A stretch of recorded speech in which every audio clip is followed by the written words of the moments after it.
Hello, my name is Burton Proctor. Today I'm going to be discussing an intriguing, if convoluted topic, copyright.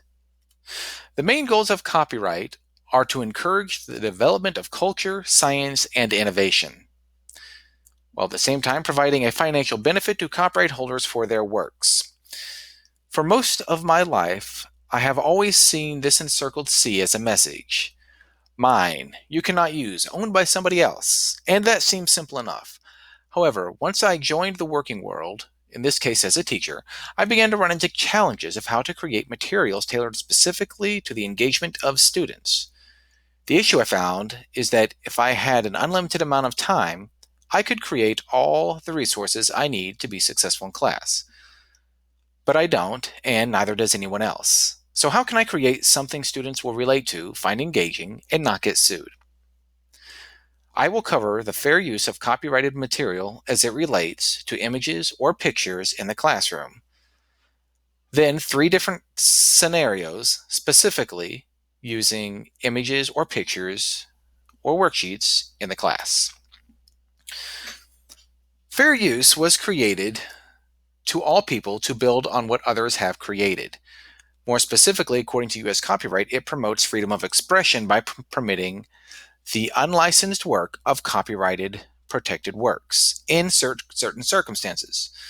Now, this comes with a whole host of ifs, ands, or buts, making copyright very complex. And unless you are a lawyer, it can be difficult to ascertain if an image can or cannot be used. However, there are four criteria that you can use when considering the fair use of copyrighted work. Is it fair use or not? Four criteria. First one, purpose and character. For what reason are you using the work? The nature. How are you going to be using this work? Um, the amount and sustainability. Are you using a small part of the work, or are you using all of the work? So, are you using all the pictures of an artist, or just one or two? Effect. What effect will your work have on the existing market that you're taking your picture from? And as we go through, as you go through these criteria, you're going to be asking yourself, is what I'm doing going to be helpful to education, for education, or is it not for education? Is it for me to make money? Is this not for profit? So this can be a very confusing and frustrating process to go through. And even after going through all of these criteria, you can still find yourself not fully understanding if what you are using, if the copyrighted material that you're using can be classified as fair use or not. So the first scenario, you create a worksheet about ratios, converting dollars to Fortnite's in-game currency V-Bucks. Using a screenshot from the game Fortnite, is it legal? So you've made a worksheet. Well, the arguments for fair use. Um, if you're not making any money on this worksheet, it is for educational purposes. It is a published work. It is important to your educational objectives, and it will stimulate the market of the original work. And this is true as students just can't help but talk about Fortnite every single day in class.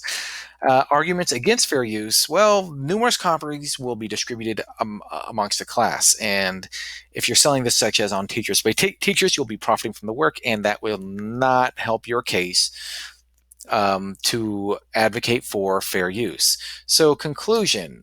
Well, it's kind of complicated. According to Epic, which is the name of the company, their content policy, that is marks may be used only in connection with the discussion of Epic products.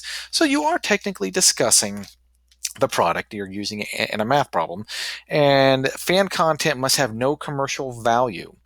Or a monetary objective. And if you're selling this on teachers by teachers, you would, and that would be a problem.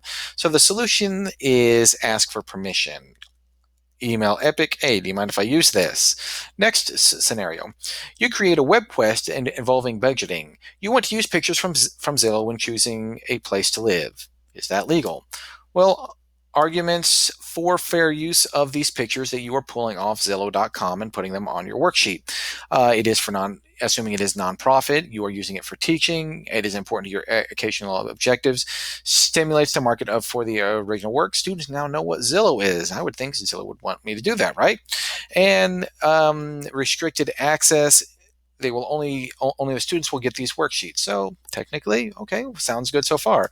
Against fair use is it is unrestricted access. So if I post this to the blog, I am reproducing those images, and anyone who has access to the internet can see them. So, conclusion, tough to say, but probably not.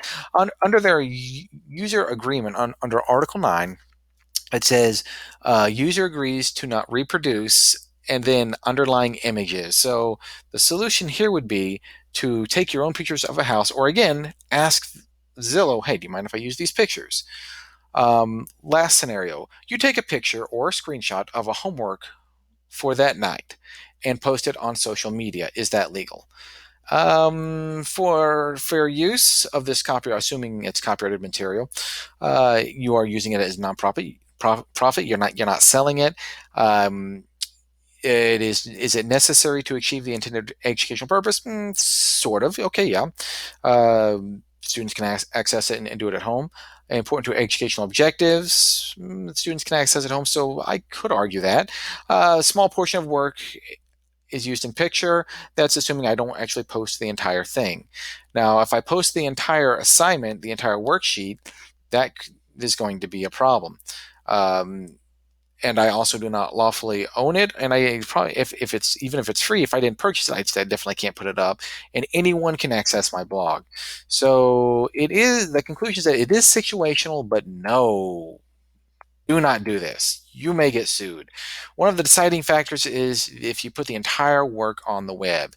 If you take a smaller picture of that worksheet to identify what the worksheet is, so the students can see it on the blog at home, that might work. But I know at my last school, we were contacted by an educational company and their lawyers, giving us a cease and desist order to stop putting worksheets on teacher blogs.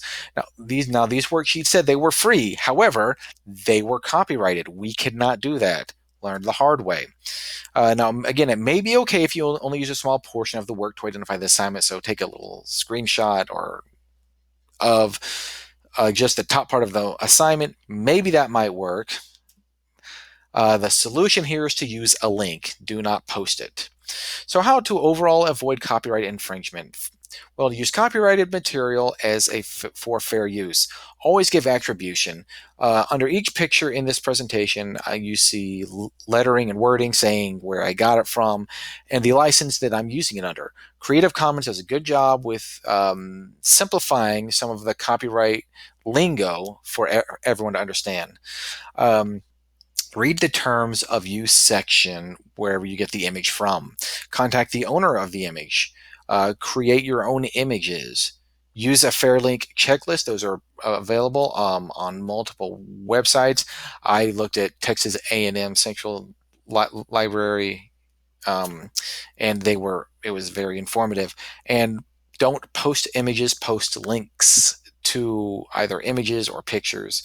It's important to remember that the copyright doctrine is for judges and for legal personnel. They will look at the fair use doctrine and decide this is a responsible use of copyright. It is not responsible. It's up to them. And they are the only ones who can say for sure. To protect yourself, make sure that you give that attribution. And if you do that and follow all the criteria, they will not be able to come at you with copyright infringement. These are the sources that I use. They're all very good. Thank you for listening.